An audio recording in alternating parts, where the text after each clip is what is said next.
Depuis septembre 2014, une équipe composée d'enseignants du département de médecine générale de Bordeaux ainsi que des internes de médecine générale ont décidé d'entreprendre une étude sur la mise en place et l'évaluation d'une formation à l'analyse critique de la promotion pharmaceutique, la FACRIP, qui est basée sur 7 thèses de médecine générale.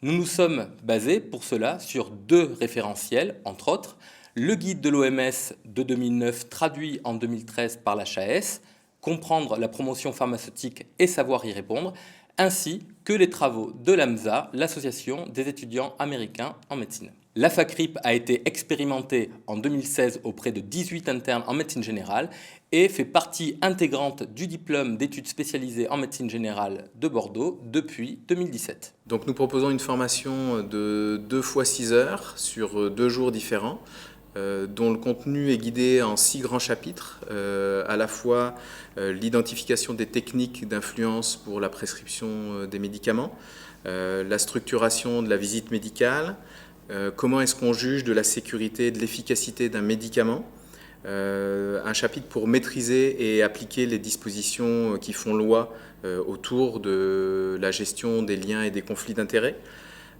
pouvoir identifier donc tous ces conflits d'intérêts dans la pratique quotidienne et une analyse transversale, notamment à travers les grandes affaires médiatiques pour pouvoir avoir un recul sur cet intérêt de gérer les conflits d'intérêts.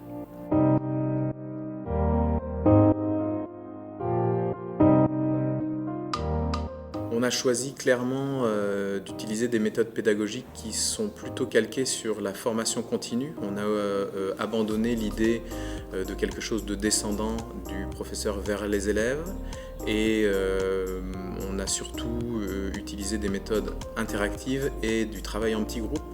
Parmi ces méthodes-là, celles qui sont les plus à même de stimuler les étudiants. Il y avait notamment du travail en groupe d'échange.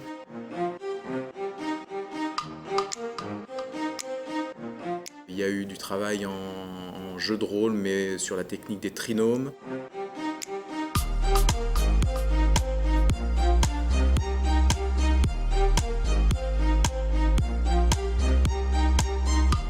Il y a eu la technique du théâtre forum où 2 groupes essayaient de débattre sur un sujet.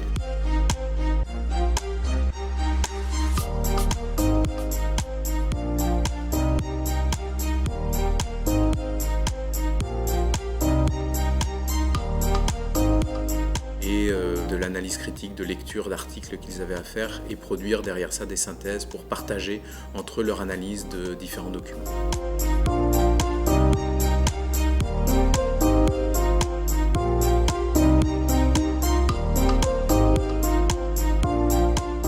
Ça fait partie des techniques qui, je pense, permettent ce que les termes anglo-saxons disent d'implémenter, c'est-à-dire que ça rentre vraiment à l'intérieur des étudiants et que ça fasse ensuite plus partie d'eux, que ça ressorte plus comme une compétence que comme une connaissance.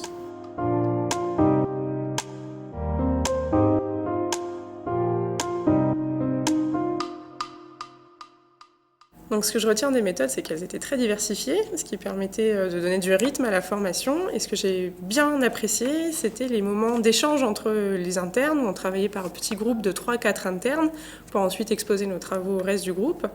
Et ensuite être encadré par le professeur, donc qui fait figure d'autorité. Ça, j'ai bien aimé.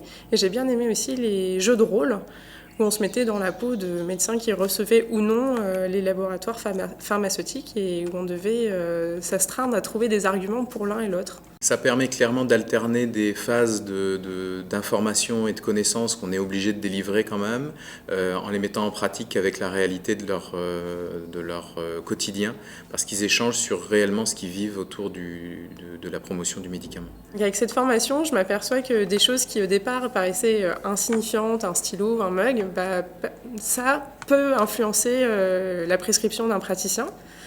Heureusement, j'ai appris aussi que la loi française encadrait les cadeaux donnés par l'industrie pharmaceutique aux praticiens. Et surtout, la formation m'a fait découvrir des bases de données sur lesquelles je peux effectuer des recherches qui sont indépendantes de l'industrie pharmaceutique. L'intérêt de la mise en place de cette formation, ça a été également d'accompagner des étudiants dans des travaux de thèse.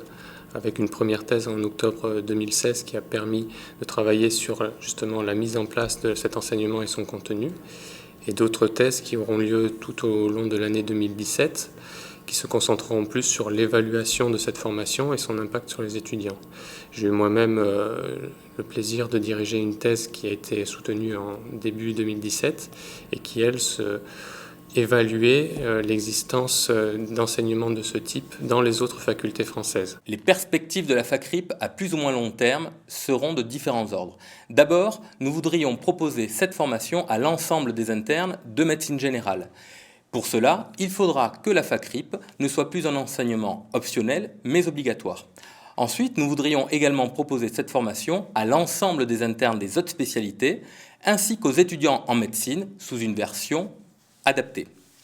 Nous voulons également valoriser notre travail par la publication d'articles scientifiques dans des revues, ainsi que dans sa présentation dans des congrès ou dans des rencontres comme celle de la revue Prescrire qui aura lieu en juin 2017 à Toulouse. Enfin, nous voudrions exporter notre formation à d'autres départements de médecine générale en France et nous avons d'ores et déjà été contactés par des enseignants qui voudraient mettre en place cette formation dans leur faculté. À travers cette étude, via les thèses qui ont évalué la FACRIP, nous voudrions prouver que la FACRIP permet aux médecins d'avoir une analyse plus critique de leur pratique et que par conséquent, la prise en charge de leurs patients s'en trouvera améliorée.